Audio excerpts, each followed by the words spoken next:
नवरात्रि के दिनों में पूरे 9 दिनों तक देवी भगवती के 9 अलग अलग रूपों की पूजा अर्चना की जाती है और श्री दुर्गा सप्तशती का पाठ किया जाता है। तो आज रसपान कीजिए श्री दुर्गा सप्तशती के पहले अध्याय का। श्री दुर्गा सप्तशती पाठ। पहला अध्याय, मेधा ऋषि का राजा सुरथ और समाधि को देवी की महिमा बताना। महर्षि मार्कंडे बोले, सूर्य के पुत्र सावर्णी की उत्पत्ति की कथा विस्तार पूर्वक कहता हूँ, सुनो। सावर्णी महामाया की कृपा से जिस प्रकार मनवंतर के स्वामी हुए उसका हाल भी सुनो। पहले स्वारिचिश नामक मनवंतर में चैत्रवंशी सुरथ नाम के एक राजा थे। सारी पृथ्वी पर उनका राज्य था। वह प्रजा को अपने पुत्र के समान मानते थे, तो भी कोला विध्वंसी राजा उनके शत्रु बन गए। दुष्टों को दंड देने वाले राजा सुरथ की उनके साथ लड़ाई हुई। कोला विध्वंसियों की संख्या में कम होने पर भी राजा सुरथ युद्ध में उनसे हार गए। तब वह अपने नगर में आ गए। केवल अपने देश का राज्य ही उनके पास रह गया और वह उसी देश के राजा होकर राज्य करने लगे। किंतु उनके शत्रुओं ने वहां पर भी उन पर आक्रमण कर दिया।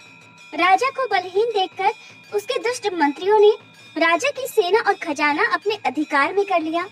राजा सुरथ अपने राज्याधिकार को हार कर शिकार खेलने के बहाने घोड़े पर सवार होकर वहां से भयंकर वन की ओर चले गए।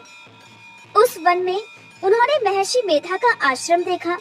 वहाँ महर्षि मेधा अपने शिष्यों तथा मुनियों से सुशोभित बैठे हुए थे और वहाँ कितने ही हिंसक जीव परम शांति भाव से रहा करते थे। राजा सुरथ ने महर्षि मेधा को प्रणाम किया और महर्षि ने भी उनका उचित सत्कार किया। राजा सुरथ महर्षि के आश्रम में कुछ समय तक ठहरे।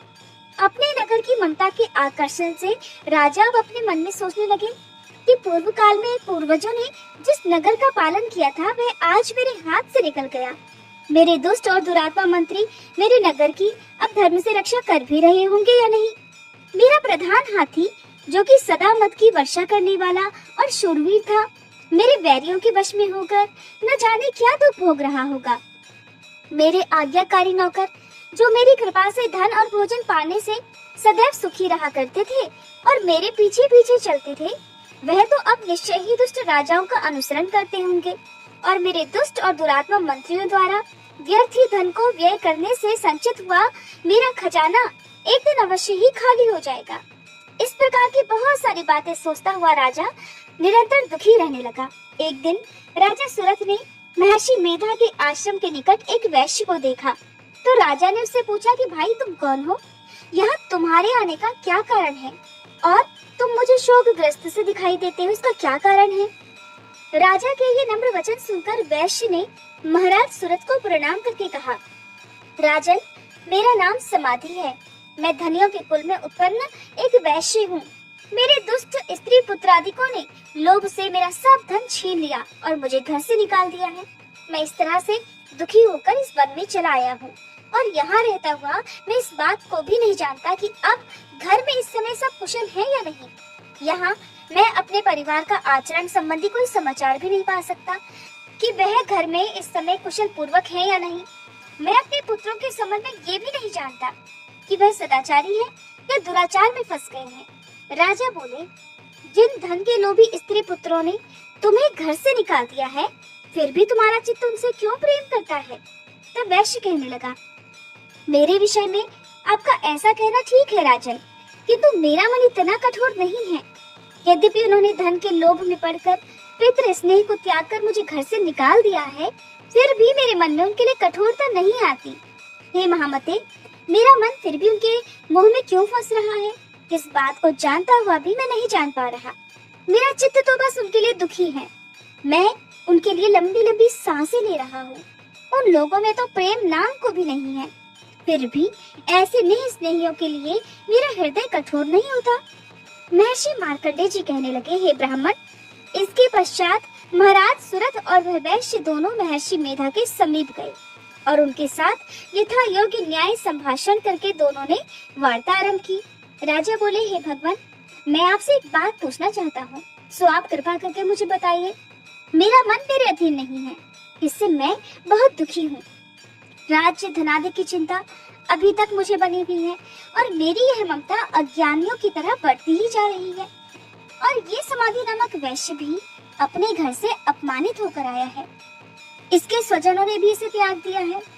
स्वजनों से त्यागा हुआ भी ये उनसे हार्दिक प्रेम रखता है। इस तरह से हम दोनों ही दुखी हैं। हे महाभाग, उन लोगों के अवगुणों को देखकर भी हम दोनों के मन में उनके लिए ममता जनित आकर्षण उत्पन्न हो रहा है। हमारे ज्ञान रहते हुए भी ऐसा क्यों है? अज्ञानी मनुष्यों की तरह हम दोनों में ये मूर्खता क्यों है? महर्षि मेधा ने कहा, विषम मार्ग का ज्ञान सभी जंतुओं को है। सभी के लिए विषय पृथक पृथक होते हैं। कुछ प्राणी दिन में नहीं देखते, कुछ रात को, परंतु कोई जीव ऐसे हैं जो दिन तथा रात दोनों में देख सकते हैं। ये सत्य है कि मनुष्यों में ज्ञान प्रधान है, किंतु केवल मनुष्य ही ज्ञानी नहीं होता, पशु पक्षी आदि भी ज्ञान रहते हैं। जैसे ये पशु पक्षी ज्ञानी है, वैसे ही मनुष्यों का ज्ञान है, और जो ज्ञान मनुष्यों में है वैसे ही पशु पक्षियों में है, तथा अन्य बातें भी दोनों में एक जैसी पाई जाती हैं। ज्ञान होने पर भी जरा इन पक्षियों की ओर देखो तो, कि अपने भूख से पीड़ित बच्चों की चोंच में कितने प्रेम से अन्न के दाने डालते हैं। राजन, ऐसा ही प्रेम मनुष्यों में अपनी संतान के प्रति पाया जाता है। लोभ के कारण अपने अपकार का बदला पाने के लिए मनुष्य पुत्रों की इच्छा करते हैं और इस प्रकार मोह के गड्ढे में गिरा करते हैं। भगवान श्री हरि की जो माया है, उसी से ये संसार मोहित हो रहा है। इसमें आश्चर्य की कोई बात नहीं, क्योंकि वह भगवान विष्णु की योग निद्रा है। ये माया ही तो है जिसके कारण संसार मोह में जकड़ा हुआ है।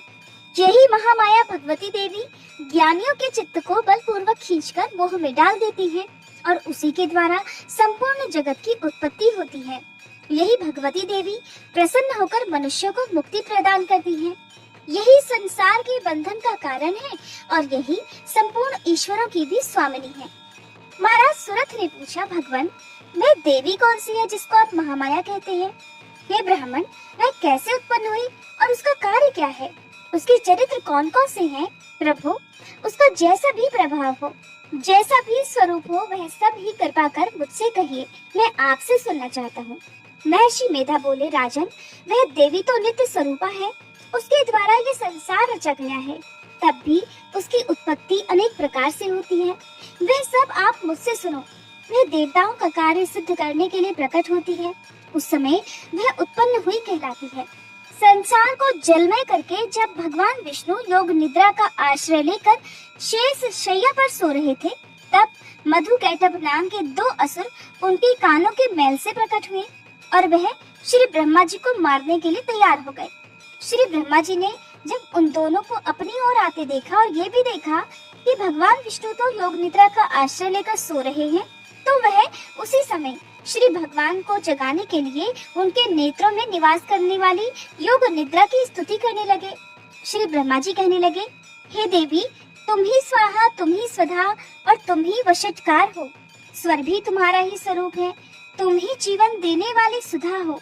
नित्य अक्षर प्रणव में अकार उकार मकार, इन तीनों में माताओं के रूप में तुम ही स्थित हो। इनके अतिरिक्त जो बिंदु पद अर्ध मात्रा है, जिसका कि विशेष रूप से उच्चारण भी नहीं किया जाता है, हे देवी, वह भी तुम ही हो। हे देवी, संध्या सावित्री तथा परम जननी तुम ही हो। तुम इस विश्व को धारण करने वाली हो। तुमने ही इस जगत की रचना की है और तुम ही इस जगत का पालन करने वाली हो और तुम ही कल्प के अंत में सबको भक्षण करने वाली हो। हे देवी, जगत की उत्पत्ति के समय तुम सृष्टि रूपा होती हो, पालन काल में स्थित रूपा हो और कल्प के अंत में संहार रूप धारण कर लेती हो। तुम ही महामाया, महाविद्या, महामेधा, महारात्रि और मोहरात्रि हो। श्री ईश्वरी और बोध स्वरूपा बुद्धि भी तुम ही हो। लज्जा, पुष्टि, तुष्टि, शांति और क्षमा भी तुम ही हो।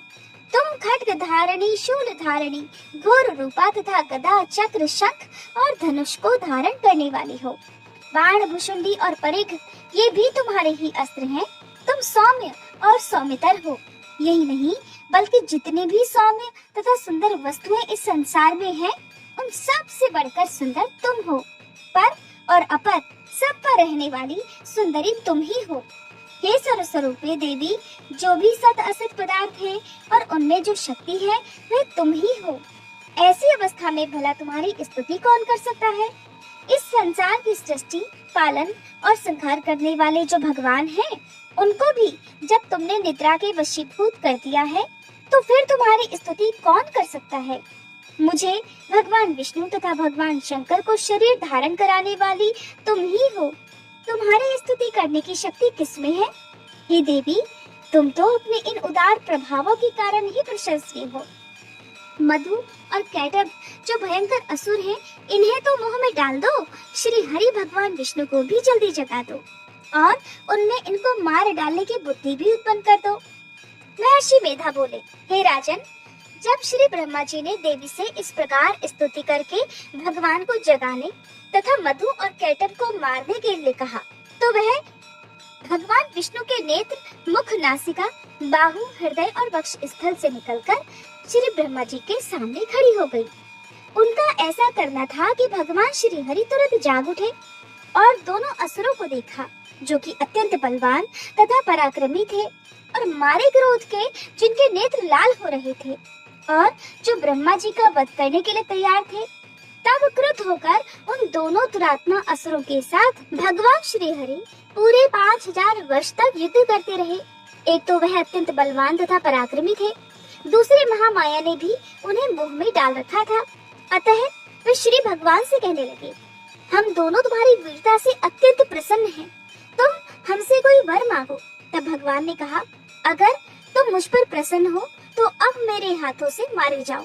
बस इतना सा ही वर मैं तुमसे मांगता हूँ। अब दूसरे वर का क्या प्रयोजन है?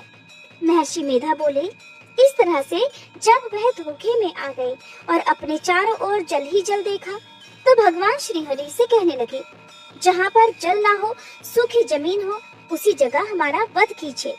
महर्षि मेधा कहते हैं, तथास्तु कहकर भगवान श्री हरि ने उन दोनों को अपनी जांघ पर लिटाकर उन दोनों के सिर काट डाले। इस तरह से ये देवी श्री ब्रह्मा जी के स्तुति करने पर प्रकट हुई थी। अब आज की ये वीडियो आपको पसंद आई हो तो प्लीज वीडियो को लाइक करके हमारे चैनल को सब्सक्राइब करना मत भूलिएगा।